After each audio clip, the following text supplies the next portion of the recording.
Al-Nusra, donc il y a Faylaq al-Rahman aussi, Jaish al-Islam, Faylaq al-Rahman et encore une troisième faction, qui se faisait aussi en quelque sorte la guerre en certains cas, puisque quand il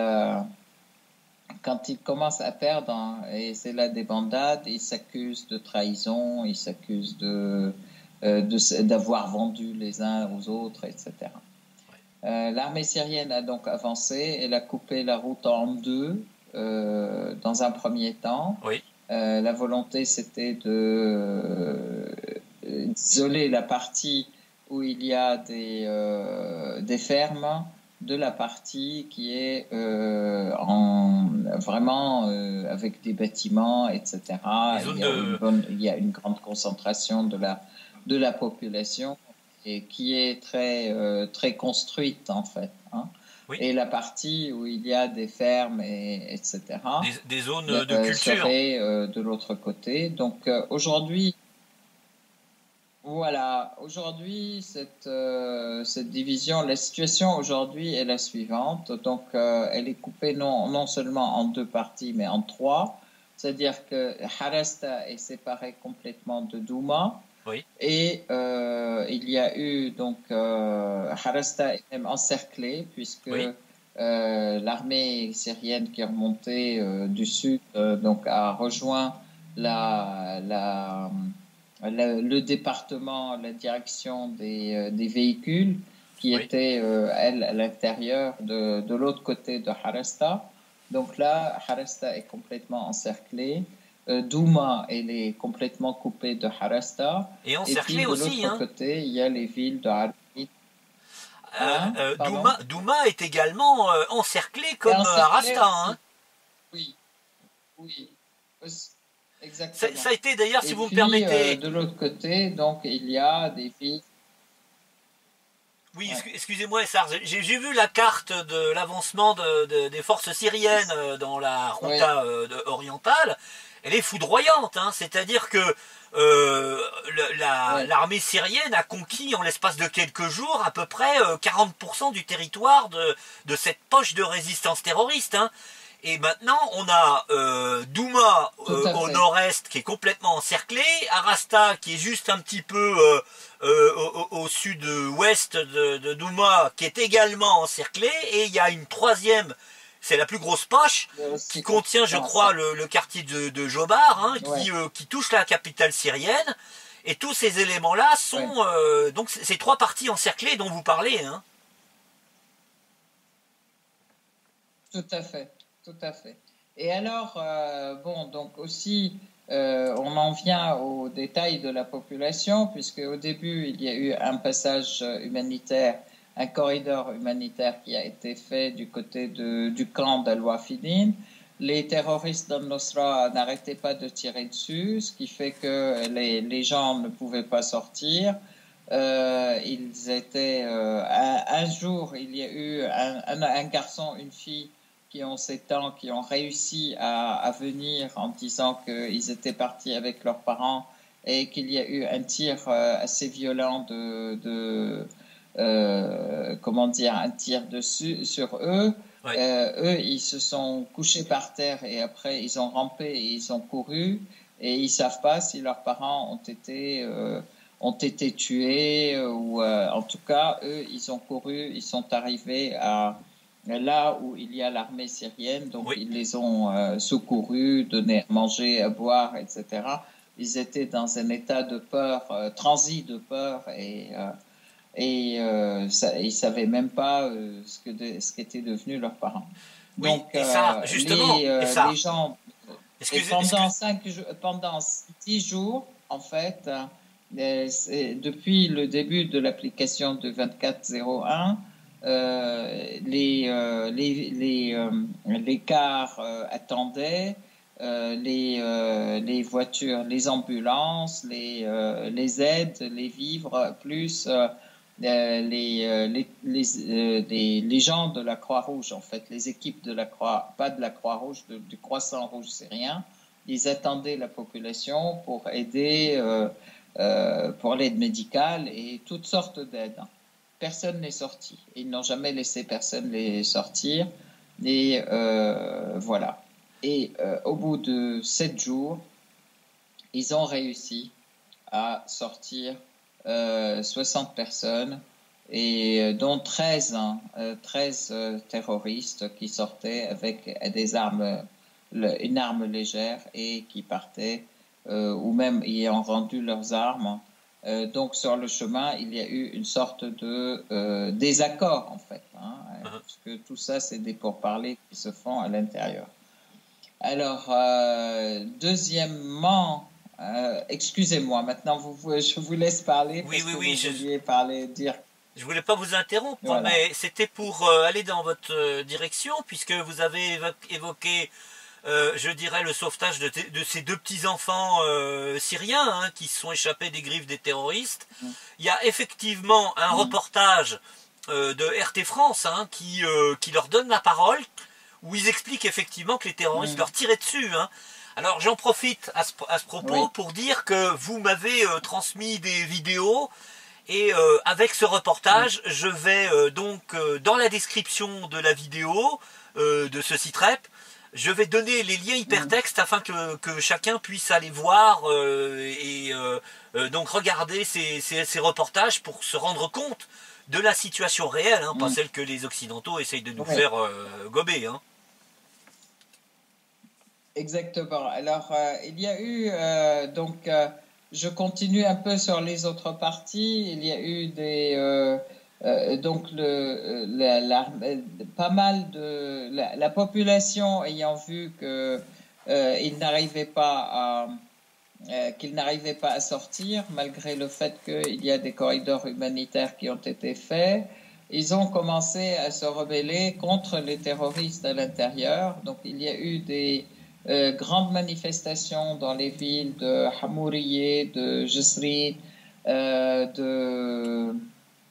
alors pas mal de villes, Misraba, etc. Des manifestations qui demandent aux terroristes de quitter, et qui leur disent, et qui au contraire demandent à l'armée de venir les sauver, à l'armée arabe syrienne de venir les sauver des terroristes, et qui n'ont pas arrêté de dire. Alors les slogans, ça a été, je les ai notés, je vais vous dire quelques slogans où ils disaient Idouhdé, nous sommes tous une seule main.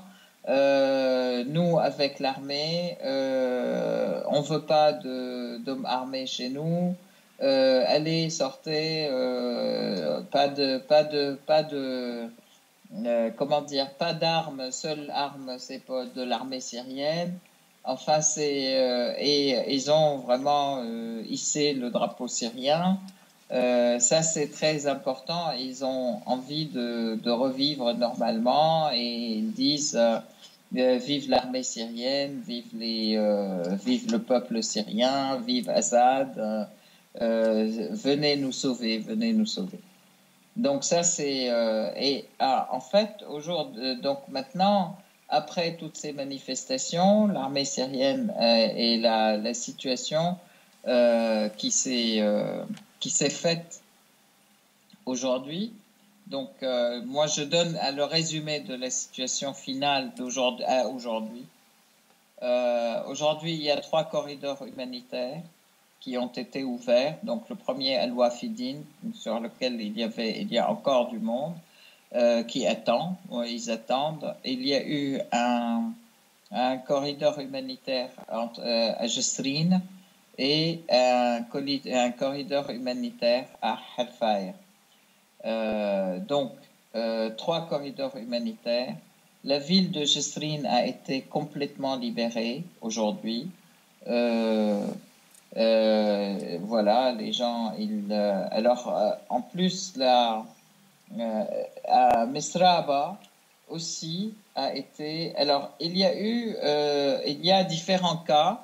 On peut dire il y a des civils qui sortent aussi, des civils qui sortent et qui sont secourus, etc. Il y a des terroristes qui se rendent, puisque Jaish al-Islam a été complètement défait, et il a décidé de se rendre puisque donc il y a des quarts verts aussi qui accompagnent des terroristes qui se rendent à Idlib pour ceux qui veulent aussi arrêter et reprendre une vie normale. Il y a eu, donc, comme d'habitude, des réconciliations, ils écrivent, etc. Donc, ils sortent avec leur famille et ils vivent normalement. Donc, tous les cas sont présents aujourd'hui à Al-Ghouta. Et c'est vrai que les villes se libèrent à une grande vitesse, hein, puisque la population... Vous disiez que Mesraba était la plus grande ville. La population y participe activement. Hein. Je peux dire que la population qui était sous le joug des terroristes depuis des années, elle participe activement aujourd'hui à la libération du joug de ces terroristes avec l'armée syrienne. Donc c'est très important de souligner le rôle de ces gens qui étaient pendant 6 ans aujourd'hui, depuis 2012, donc sous le joug des terroristes, qui étaient pris comme boucliers humains, tantôt parfois, ou parfois aussi ils étaient enrôlés de force dans les rangs pour se battre contre le pays, en fait contre l'armée syrienne. Et parfois, ils étaient aussi enrôlés de force pour creuser des tunnels, etc. Donc, en fait, aujourd'hui, la proximité et la réussite et le succès et le triomphe de l'armée syrienne font que ces gens ont brisé le mur de la peur, oui, et se sont rebellés contre les terroristes et arrivent donc avec l'armée syrienne à libérer leur ville. Et soit, alors pour certains cas, ils sortent, pour d'autres cas, c'est les terroristes qui sortent et ils restent chez eux, etc. Donc voilà, ça c'est la situation aujourd'hui qui est très prometteuse, je peux dire.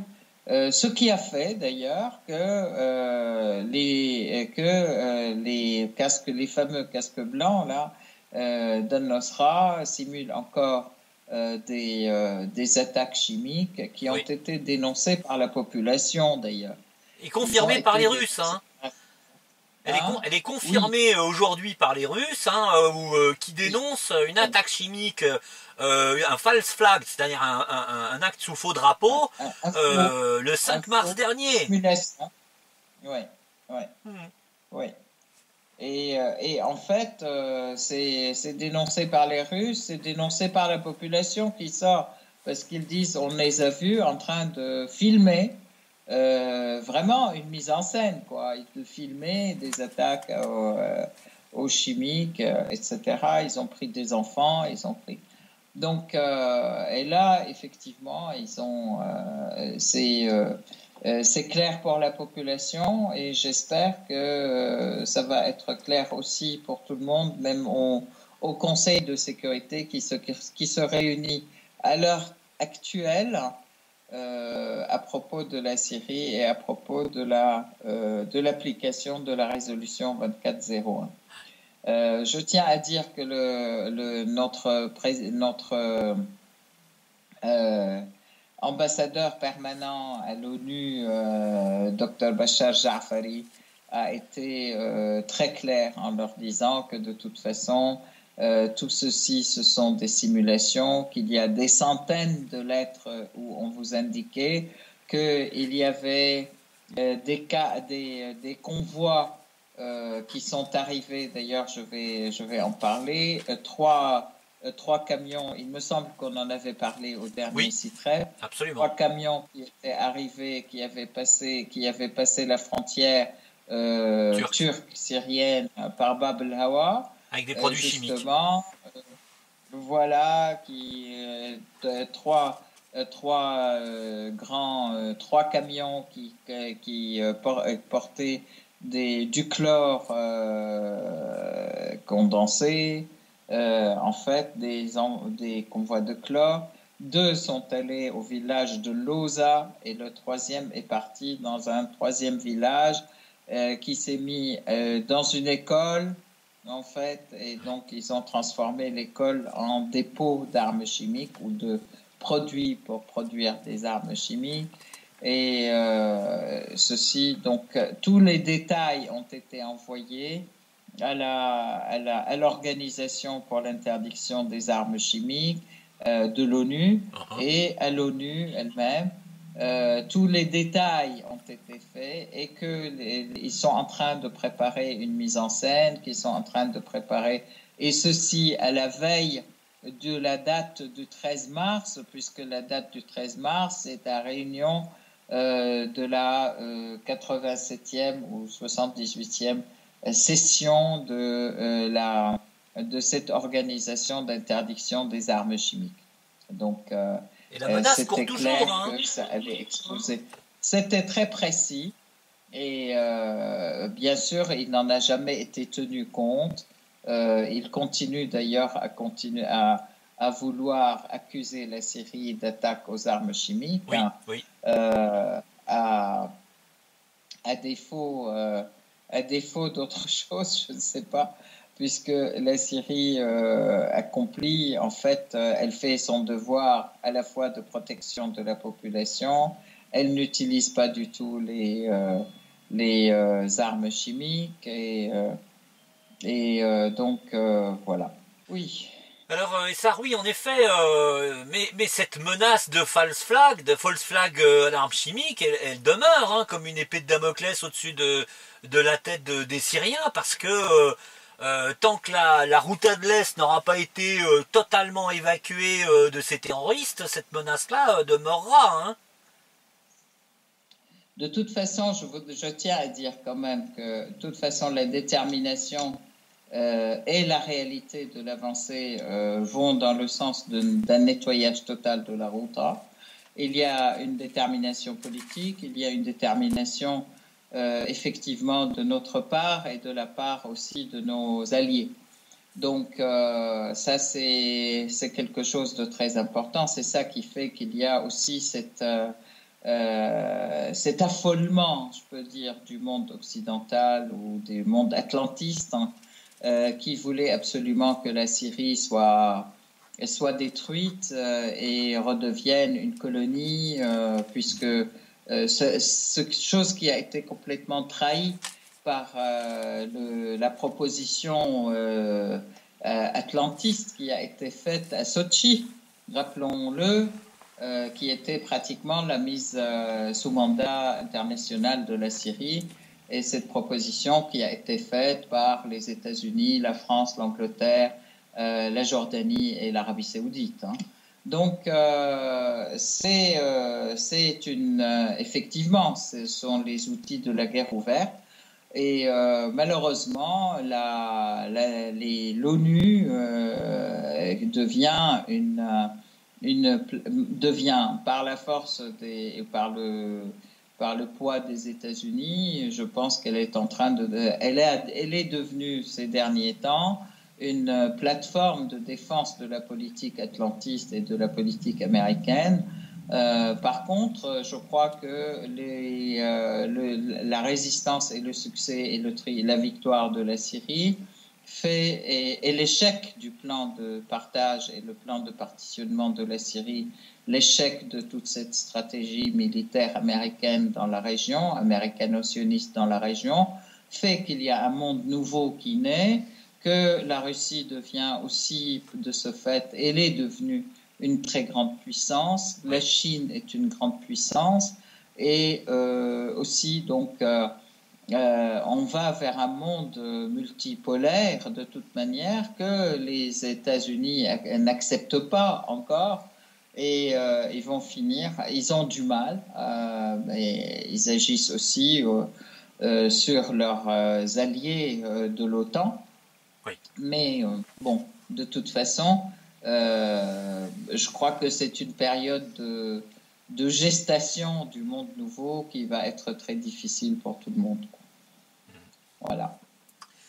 Alors Essar, pour en terminer avec ce point important sur la situation de la Ghouta de l'Est, hein, en soulignant Mhm. encore une fois l'extrême efficacité des forces syriennes avec leurs alliés du Hezbollah iranien et même des milices populaires syriennes, évidemment de la couverture aérienne de temps en temps par la Russie.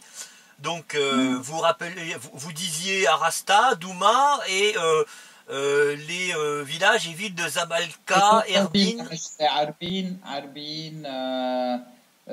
Jessrine, etc. Babila. Il y a plusieurs villages, oui, plusieurs villes et villages qui sont aussi la troisième partie. Oui, Mais là, c'est pareil, en fait, ça va très vite. Là, ça va aller plutôt dans le sens de comment dire, de la guérilla urbaine. Mais je crois que comme la force principale a commencé à s'effondrer, oui. je crois que ça va s'effondrer très vite et on va rentrer dans une phase de négociation plutôt de réconciliation, négociation, etc. Et ça, c'est très positif pour tout le monde parce que ça permet aussi d'arrêter comment dire, Ce bain de sang. mais voilà, ce bain de sang, exactement. Et surtout, Vous m'avez également parlé d'une avance particulière de l'armée syrienne euh, au sein du QG de Felak Araman. oui, oui, oui, oui, c'est une avancée importante, effectivement, et bah, ça fait partie, effectivement, ça permet dans cet endroit, ça permet de dominer l'ensemble de la situation, et puis ça permet à l'armée d'être complètement gagnante, en fait, sur ce coup. Alors, et ça, Alors, oui, oui, avant, ce que je voudrais dire, je vous en deux prie. secondes, je voudrais effectivement évoquer le fait que Erdogan aussi invite les pays de l'OTAN à intervenir en Syrie. Donc en fait, plus leurs alliés de terroristes s'effondrent, plus l'agressivité de l'OTAN et des atlantistes augmente. Et ça fait que vraiment, ça devient de plus en plus clair. Je veux dire, le jeu devient de plus en plus clair pour tout le monde. Et là, je peux dire clair aussi, puisque tous les masques tombent. Et donc, à chaque fois, à chaque étape, il y a des masques qui tombent et puis il y a plein de personnes qui prennent conscience que ça n'a rien à voir avec ce qu'ils ont voulu nous faire croire de ce fameux printemps arabe, que c'était pour la liberté et pour la liberté et quoi, la dignité, Les droits c'était. de l'homme, enfin voilà quoi. Et la démocratie, etc. Voilà. Donc, voilà. Alors avant de terminer le CITREP, ben, on va parler des choses importantes et heureuses, c'est-à-dire le retour des réfugiés chez eux. Absolument. Alors là, il y a une grande partie des réfugiés, des gens qui ont été exilés de leur ville, de leur village, etc., qui reviennent à leur ville et bon, même s'il y a des destructions, mais ils sont très contents. Alors là, je peux dire qu'il y a une bonne partie des habitants de Idlib qui reviennent aussi, enfin du gouvernorat d'Idlib qui reviennent, tous les habitants d'Abu Dhur. Et là, il y a eu un passage qui a été ouvert et pour les gens aussi à Abu Dhaour pour reprendre leur maison, leur ville, etc. Et on a vu des témoignages absolument saisissants et très touchants des gens qui reviennent alors qu'ils ont quitté certains ont quitté pendant 6 ans, d'autres qui ont quitté à différentes périodes. Donc, ils sont quand même très contents de retrouver leur terre, leur maison, qu'ils puissent recultiver leur terrain, etc. Et là, c'est une partie. Aussi, d'autres, les gens reviennent au village aussi d'Alep-Est qui ont été libérés et qui ont été réhabilités, nettoyés de tous les explosifs qu'il y avait et puis